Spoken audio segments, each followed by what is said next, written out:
But I'm going to tell you something about this little train, okay? My sister, she's an artist, retraining as a nurse. What she did is she turned it upside down, like that.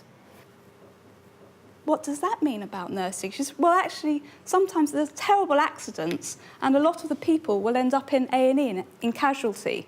So when there's a train and there's an accident, I'm going to be looking after those people. So she said something about herself by turning this upside down. Now, I'm going to hand out an object, and I'd like you to think about something about you.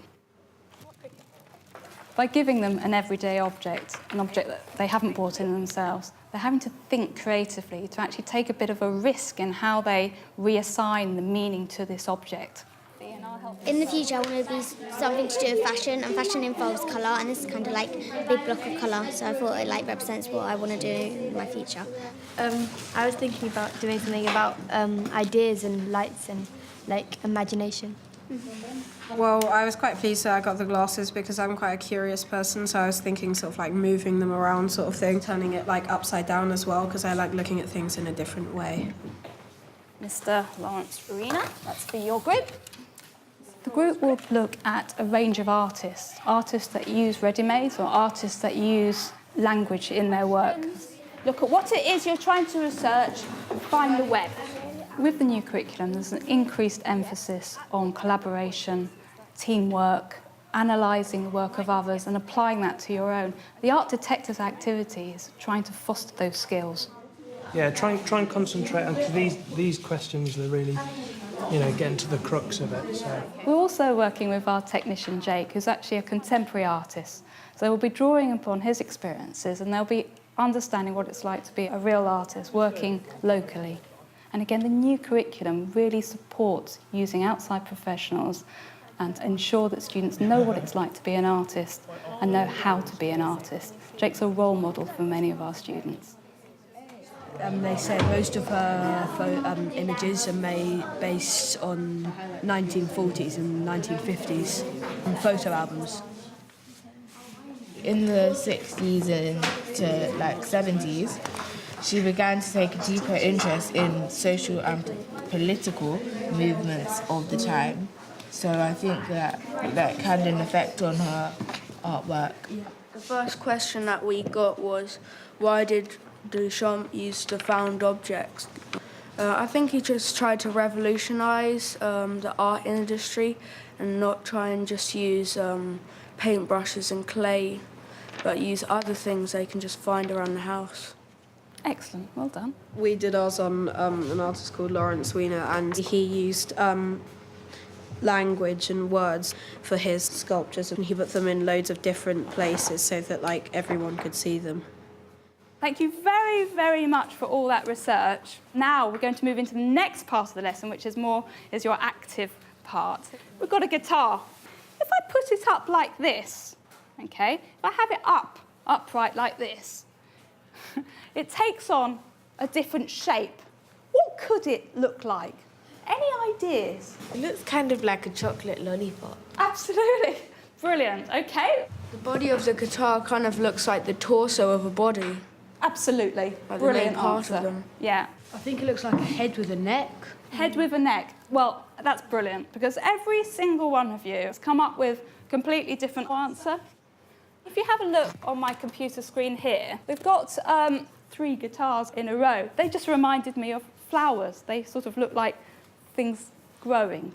I've written seeds that grow, okay? And it reminds me of my job, actually, because I often sort of think teaching is about watching people sort of emerge and flower and blossom into the world. So that's me thinking of our local community, something about you guys. The new curriculum emphasises locality. It's about local ideas as well as national ideas, but the students are bringing in their worlds into the classroom. Some of you have brought in some objects, okay, and I want you to decide whether you want to use those, or you can, in your teams, send somebody over to the back of the classroom where there's quite a selection of unusual objects. They'll be working creatively. It's a problem-solving activity. How do you bring all these objects together to create one single sculpture that can be read by others? I want you to think about what those objects could mean other than their actual function. If you're thinking about our local area, we're thinking about our community beyond our local area, we're thinking about you as a class, you as individuals. What is it you want to say? Creativity is a really important part of the new curriculum. Learning to take risks, trying out ideas, experimenting, working with others and making choices with objects or materials or methods that they haven't used before, but taking risks and using those risks effectively to come out with something surprising or meaningful at the same time. You've done incredibly well. What I want you to do now, though, is to tell each other what your work stands for, what it represents, what it symbolises. It's all the stuff which we like. So we got sort of food and drink here, and music and fashion and clothes and all that sort of stuff. Oh, well, we got the mattress on the map because we're trying to say there's poverty all over the world. And there's the hat representing that he's trying to get money. The mattress representing it's not in a home or it's on the street. And the world, and the map saying it's all over the world. It's not just in one place. It represents how like people move about, and so underneath, so this is like the suitcase which they take with them. So it's like got all their personal possessions, and then buried underneath they've got their big heart, which they take with them wherever they go. Evaluation has been really emphasised. Peer evaluation, ongoing evaluation, and peer reflection. So lots of opportunity here to work collaboratively, listening to each other's views and ensuring everybody's input is valued. It's all about like mending stuff, and we mended a string on the guitar, and like it's all battered and bruised, and It was like safety. This is the police trying to stop all these bad people getting out into the streets. That's very interesting for me because I saw you as looking after the guitar. In this, you have to think about what it means to you. It's not just like one thing. It can be many things that mean to different people. And in this piece really says a lot. Are you safe on the outside? Are you safe in the inside? It depends how you view this piece of art. Do you want to do this exercise before? The next part of the lesson had the support of the English department. We went through how can we actually look at words and how can words be best used. They're ready-made, symbolise something. The language they're going to use also symbolises something. Think of some descriptive words or a phrase which describes your ready-made or what it symbolises. Ours is life is a jigsaw, and we're using that because we've got like lots of different pieces to our sculpture which fit together as a sculpture and also like represent like fitting together as a community as well. So we came up with "Don't stay with your heart, it will stay with you," and this represents, because in our project it was the heart that was always with you at all times, even if you're moving or you're going on holiday. Poverty is another word for butter, because poverty sort of spreads around the world, as in butter spreading on a piece of toast. well, our phrase is security is meant to be opposed. So tell me a little bit more about that, because that's a very interesting title. Why you make your place safe is because you know it's going to be opposed. Your Yes. safety is going to be opposed, so you make it safe. Also, the word opposed means two opposing things, doesn't it? And your idea was very much like that. You were saying about it looking from both sides. So the words are really, reflective of what of your sculpture. You're going to create an animation of the words that you have selected as a team. Each group has opportunity to show how the language they've selected can be projected onto their ready-made.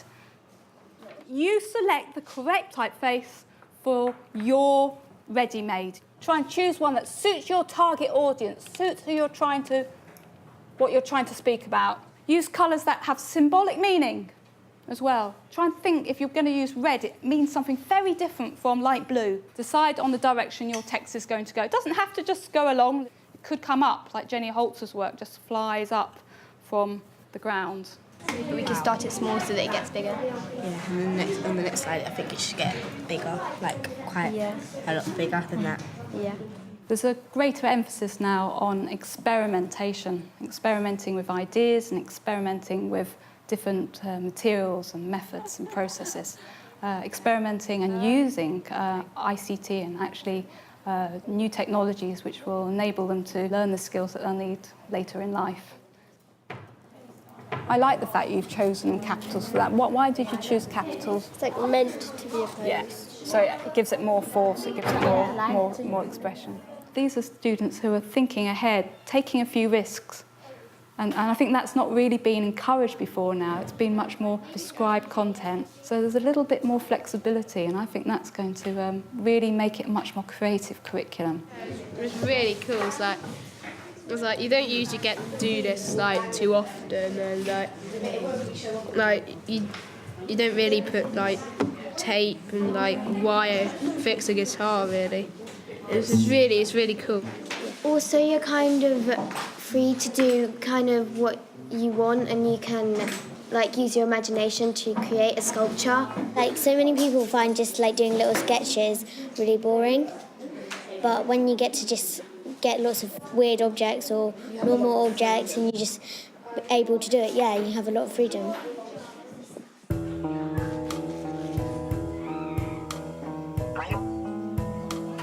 What about the colours? The colours, it like mixes all together with like the life, so the mix of colours that we all like in our group.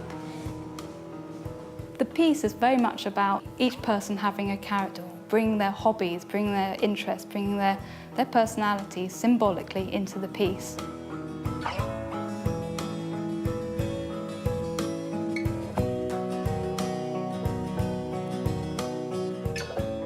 So something really unexpected happened with security is meant to be opposed. It came to life with light, and the shadows cast onto the whiteboard look fantastic. Stop. Oh, very, very good.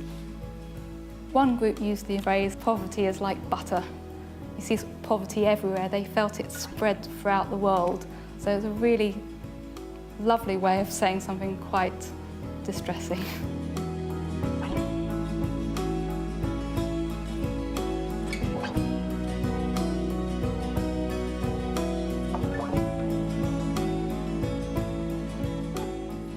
That is excellent.